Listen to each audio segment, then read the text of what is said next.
All right, welcome everybody to another video of me studying. But in this particular studying session, I'm focusing more on the Laravel framework and PHP interview questions because I have an interview coming up, and I have this suspicion that I will possibly be quizzed on the interview on like questions regarding the PHP language, questions regarding Laravel.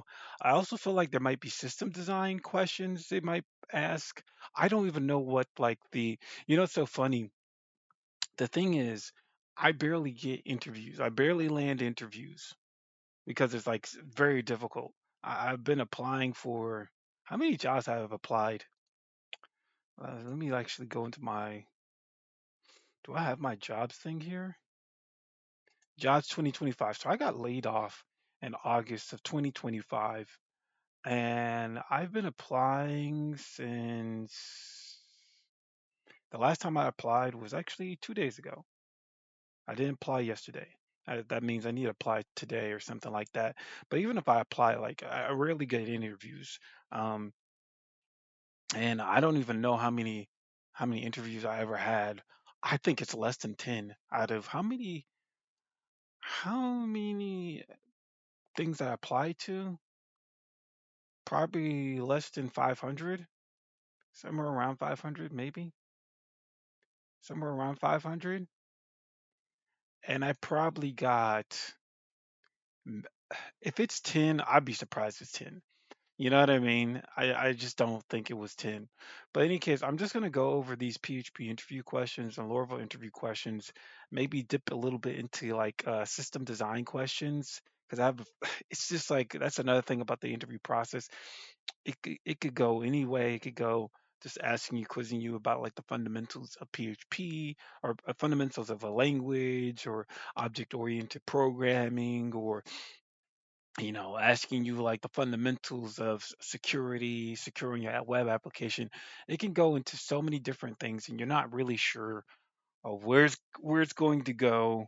And that's the major problem because within a number of interviews I had this idea in my head where it's like, okay, I'm going to just study this thing. I'm just going to study these features, and I start studying the features, but it comes to find out like, oh no, they're asking me something completely different.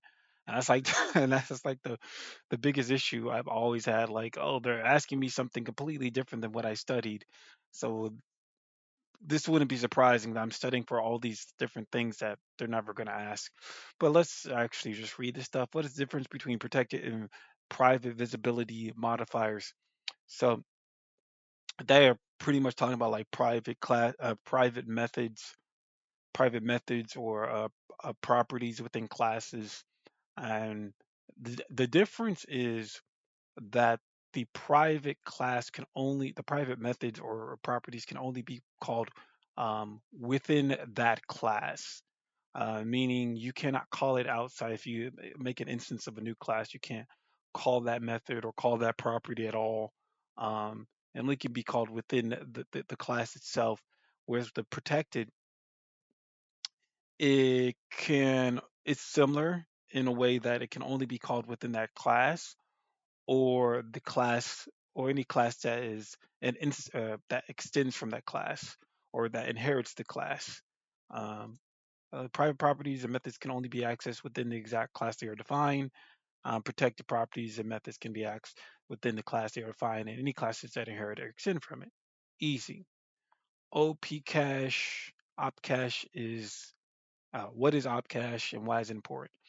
Okay, I think op cache is a PHP cache engine um, that allows you that has the ability to um, make PHP scripts, transform PHP scripts into um, byte code or is it bytes into byte code, which improves the performance when performing something. I don't know, improves the performance when performing something. Hilarious. Opcache is a caching engine built into PHP that compiled scripts into precompiled bytecode and stored them in shared memory. That's important.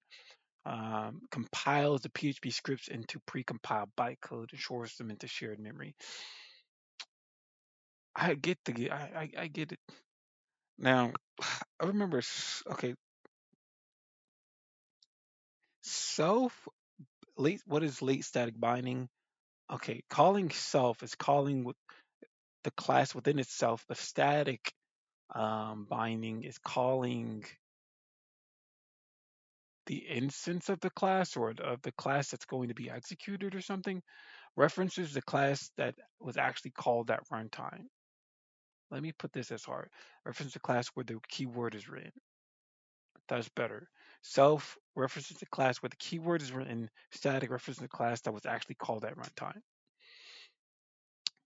Let's run that again. So with generators, I keep getting the generator question. Um, I only have so many PHP questions. I'm gonna be so mad. I have this big fear during the interview that they're not gonna be asking me any of these things. I don't think they will ever ask me generators. Many of the times, at least within the interview process that I had, they wa- they there was one interview where they would ask me just like random questions related to PHP or related to Symphony, but that was just that one interview. And then, there's a few, were there a few interviews or a few times people called me and asked me system design questions. And then there's a few where they, do like some type of data structure algorithm question that I'm supposed to solve. So I'm also trying to study that as well, which I'm not. If you ever seen any of my videos, I'm not good at it at all. But generators, going back to generators um, are used to uh, process sets rows of data within the for each loop without it being um, without memory being allocated to create an array of these rows of data. Uh, this is primarily used to process large sets of data or file processing. Um, because you're not going to uh, run out of a lot of memory while trying to yield these large sets of data. Generators allow you to write code that uses for each iterate over a set of data without needing to build an array in memory first. You use it to handle large data sets or file processing efficiently without exhausting server memory. That's also a key point, without exhausting server memory. But I pretty much got that. I'll say I'm good on this. Can a child class restrict the visibility of an inherited method, overriding a public parent method as private? I think you can do method overloads. I believe you can do method overloads. Eh, So if there is a parent class and then you decide to name, let's say the method is get data and it's public, and then in a child class you put as private. I think you could do method overloading, or is it method overriding? I think it's called method overriding technically. Oh no, PHP does not allow a narrowing visibility during inheritance. Overriding methods can keep the same visibility or make it less restrictive, changing protected to public, but never more restrictive. Oh, you can make it less restrictive, but never more restrictive. I didn't know that. I didn't know that at all. You can make it more visible, but you can't make it more restrictive. Oh, that's interesting. What are the PHP magic methods and name three of them? Is it like constructor, destructor, call static? Uh, what's another one? I don't know. I can't. I'm pretty sure none of them are at construct. I'll get set to string.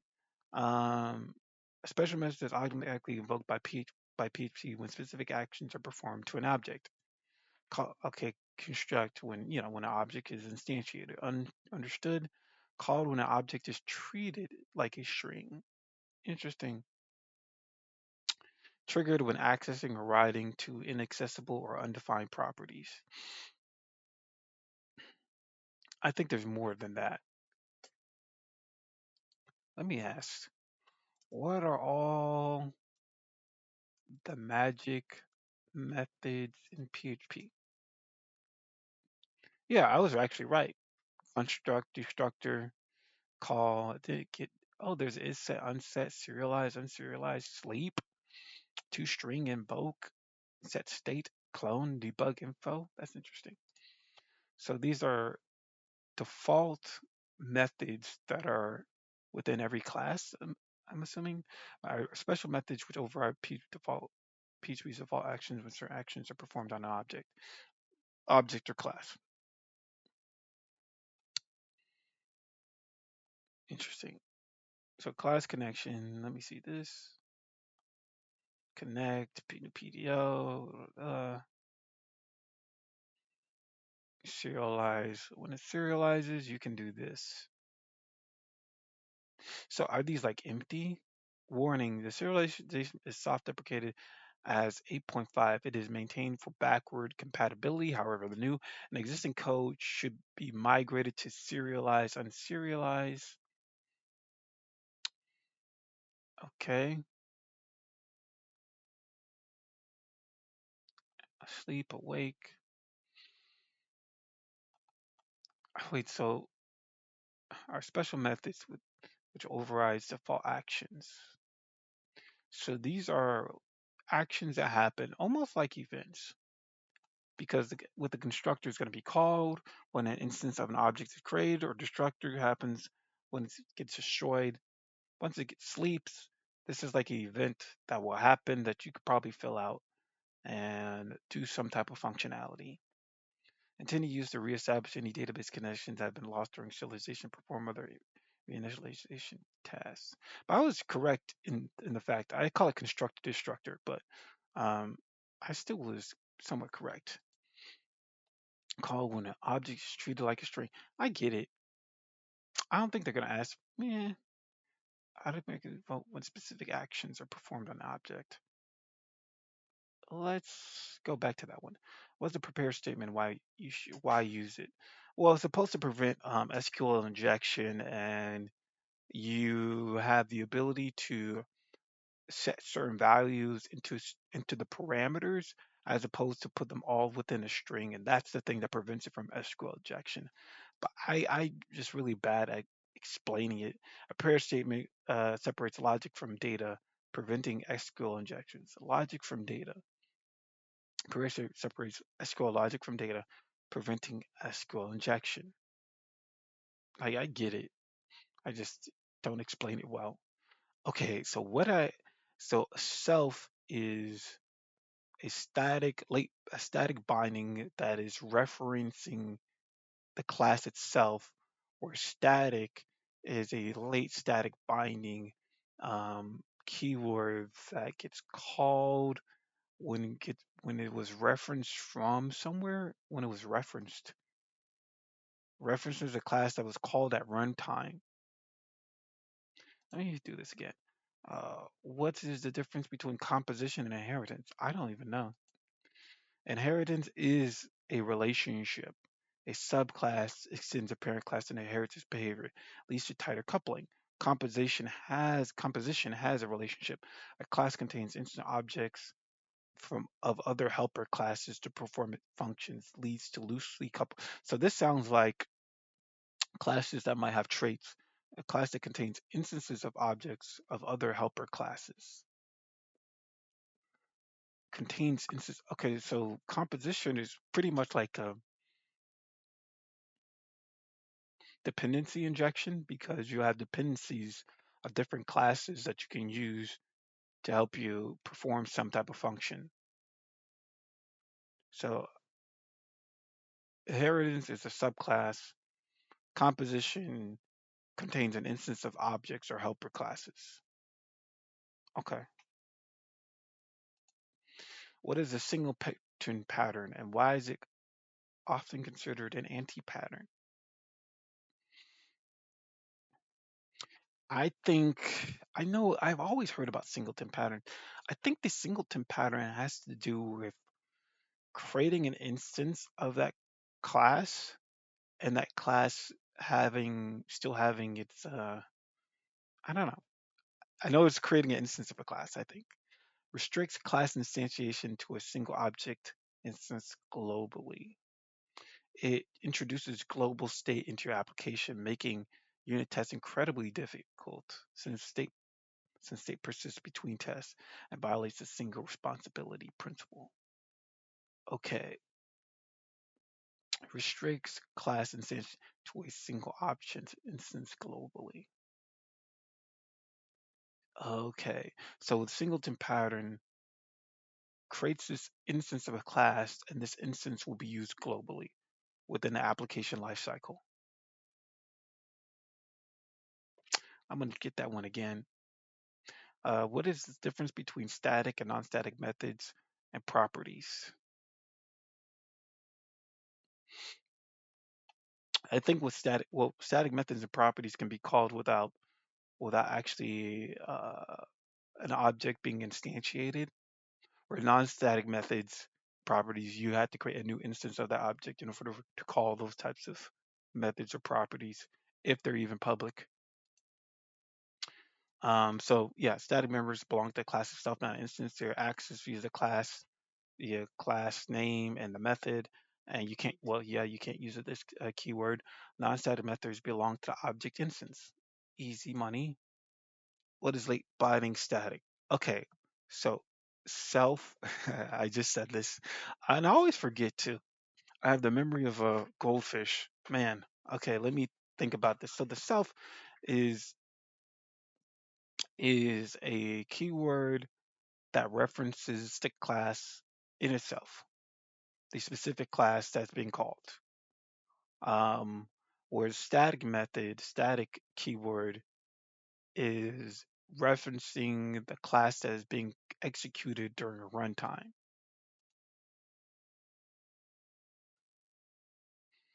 Uh-huh. So yeah, references the class itself is evaluated at compile time. We could say good. We're good. Good money on it. Can a child class restrict the visibility of an inherited method?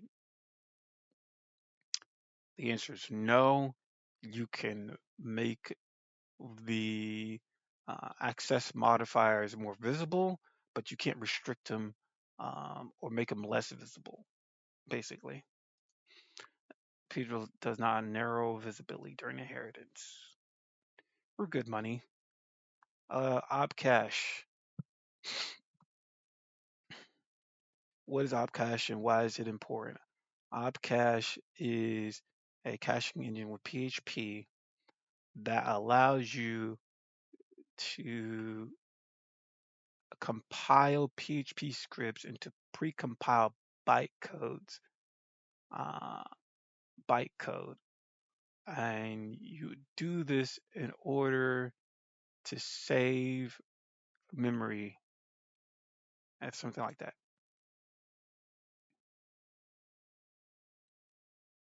It stores them into shared memory. I'm like sort of good on this.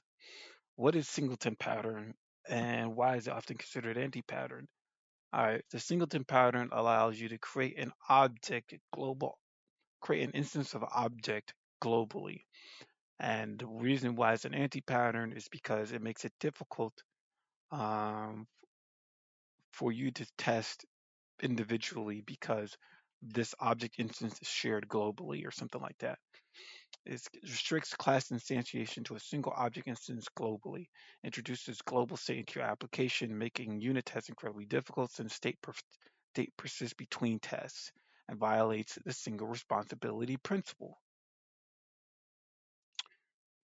What are magic methods? Magic methods. Magic methods are methods that are within the object that perform an action or like predefined methods that are within the object that allows you to perform some type of action. And I think the ones that they had available was like toString, construct, and sleep. I don't remember. Get set. It was special methods are automatically invoked when specific actions are performed on an object. I feel like I'm close. I'm going to do that again. So dependency injection allows you to have, uh, t I don't want to, I don't want to say what's the proper word to use. Allows you to retrieve a lot of dependencies from classes without instantiating the objects. So you can pass these uh, classes that might be services or have some type of help or functionality within the constructor or any type of method, and that instance in itself or that parameter in itself will already have the instantiated instance within the parameter, as opposed to having. I guess the major benefit is the the variable will already be instantiated within the parameter, as opposed to calling or creating a new instance within the method itself. So it makes it a lot easier to have multiple dependencies within the parameters of methods or constructors. Um, so then it's a lot easier to, I don't know, concept. Instead of class instantiating its own dependencies internally, they're passed, injected, they're injected, typically via the constructors that decouples the code, making it highly testable because you can easily mock dependencies during unit tests. Let's put that as hard. Repository pattern. Um, I think it has something to do with data mapping. But let's see. A design pattern acts as a mediator between domain and business logic layer and the data mapping layer. Databases API abstracts away the SQL queries, abstracts away the SQL queries and data specific logic, allowing you to swap data sources while changing the application logic. Is that acts as a mediator between the domain and business logic layer and the data mapping layer. This is going to be pretty hard. A design acts as a mediator between the domain and business logic layer. Domain and domain. I guess it's not domain and business logic. Domain or business logic. Interchangeable name. So it's a mediator between the business logic layer and the data mapping layer. It abstracts away the allowing you to swap data sources while changing the application logic. I know I'm going to forget this one. Composition and inheritance.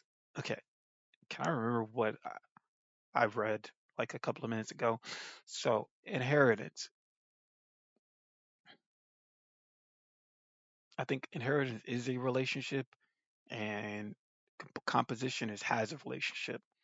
Inheritance is a subclass. You're inheriting from the parent class and getting its properties and methods. Composition is pretty much dependency injection, isn't it? Where you have a number of dependencies that are within the class that could be like helper functions or other services that are not connected to it, but I don't know, I forgot the class contains instances of helper classes to perform functions, loosely coupled, highly flexible. I'm sort of there. Magic methods, special functions that get invoked when a specific action is taking place with an object. So it was like constructor, it was construct, or at least the examples they used was construct a string, a getter set, triggered when accessing writing to inaccessible undefined properties.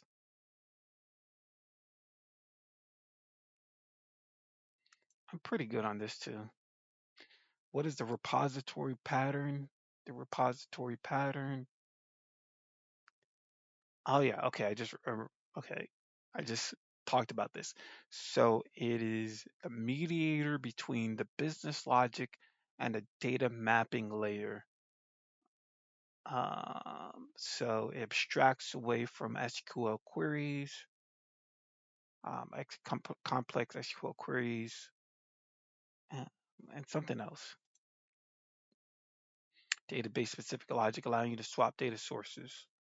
And I guess data sources meaning possibly meaning the different types of database connections, right? At least that's what I'm thinking. It's this mediator. It seems as though the repository pattern is something where you can change the different type of database or database connection. Um, because maybe you wanted to do it in MySQL or maybe have a certain connection to MySQL, but if you wanted to go into a different connection, you could. I think that's what it's essentially saying. Let me ask. I'm gonna put how is the repository pattern used in Laravel?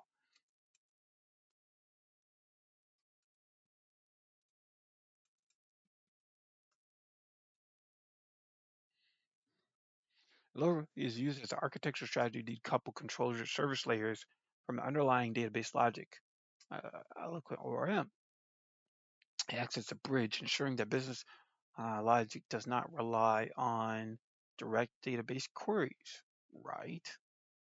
Create the interface, the contract, user repository interface, which is okay. So this is the